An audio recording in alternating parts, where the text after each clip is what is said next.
Welcome to Google. A pleasure to be here in the flesh. I watch you guys online all the time.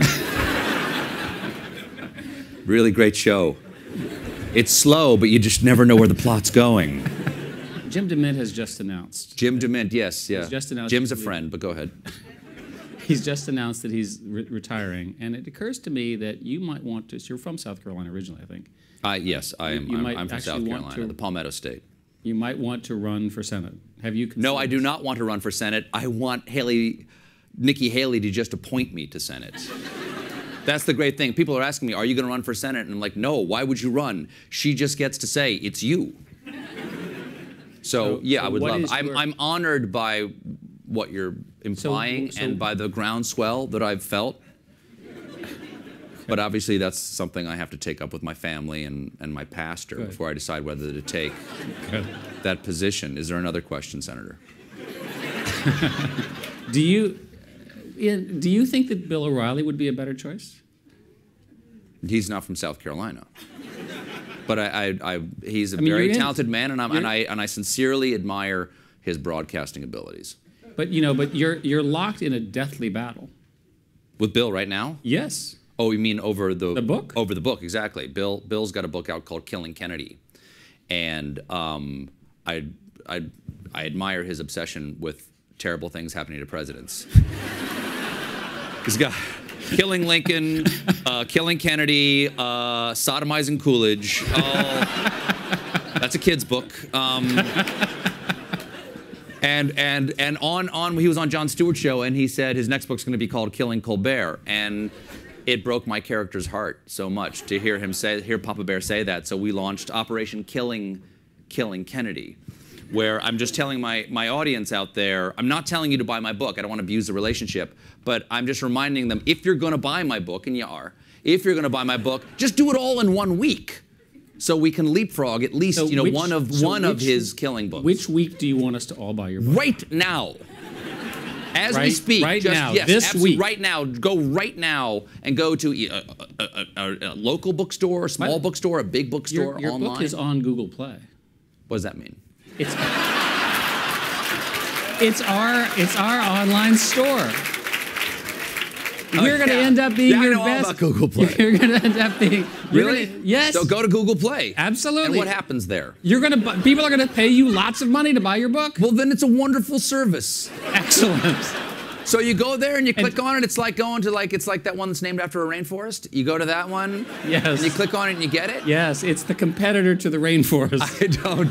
Good. And furthermore, because we got to preserve that rainforest. We got to stop making books out of that rainforest. Do you get a physical book from you guys, or is it all the e-book thing? It's an e-book thing. It's only e-book. That's right. You can get a physical book too. We'll sell you one of those. Yeah. You will? Yeah, we'll get it through your publisher. Good. At list price, no less. What? At less price? At list price. At list price. At list price. So go to Google Plus for no deal. If you're willing to pay list, which you should, because if you pay list price, they include more book. Understood. I'm not going to give any of this stuff away for free.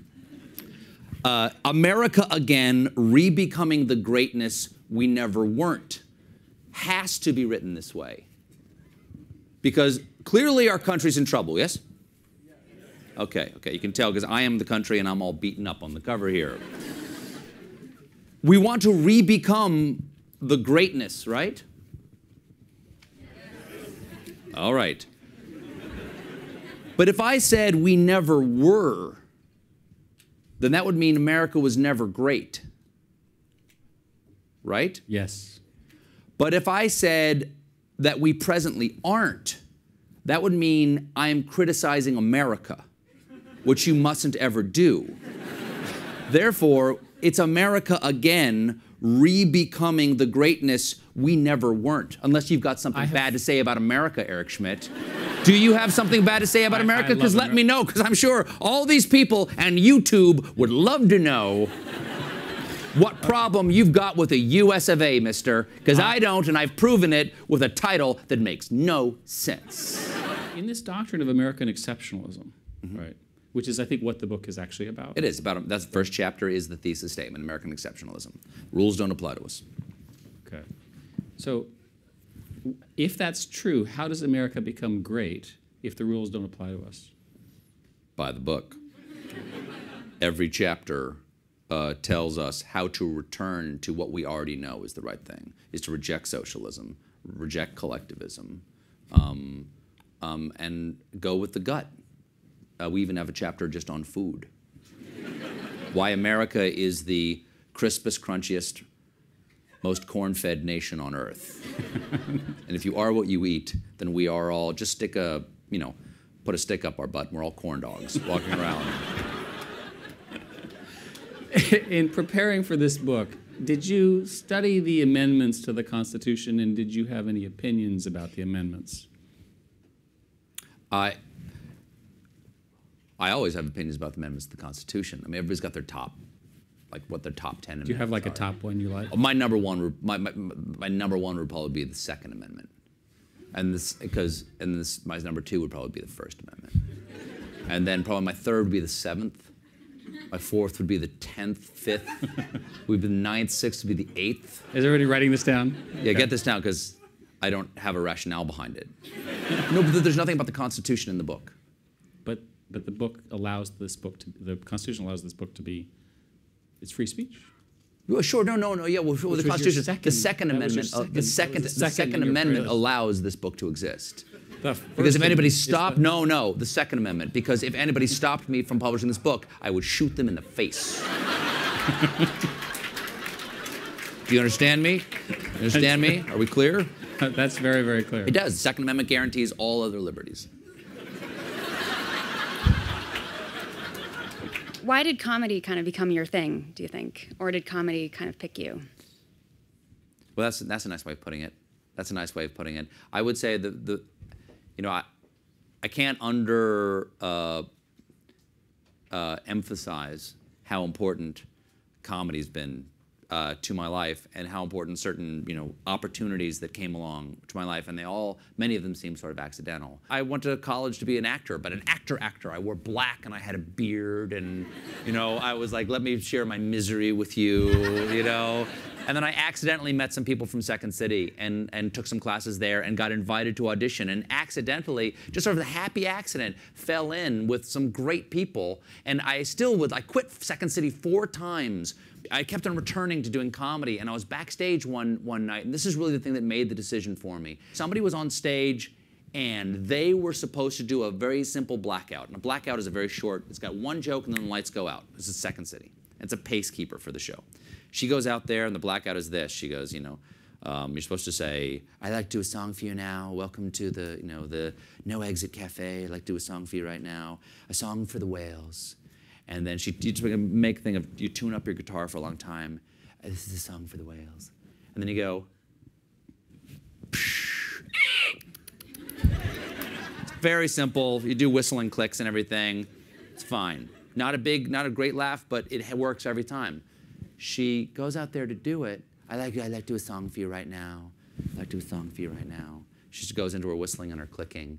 And we're backstage waiting to go on for the next scene, me and Dave. And we said, what's not getting any laughs? This is foolproof. No laughs at all. What's going on? Something's wrong. And then she goes, oh, I forgot. It's Song for Whales.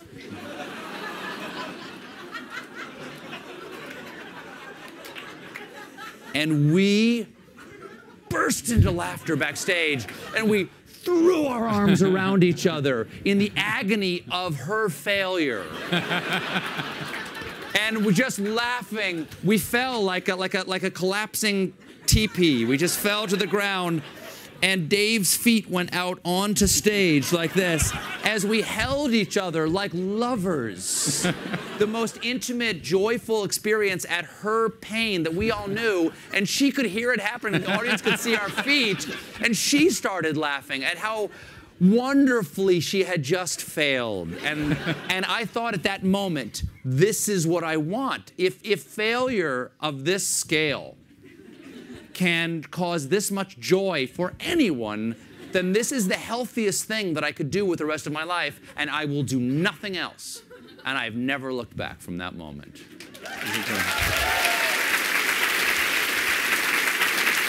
Stephen Colbert, thank you very much.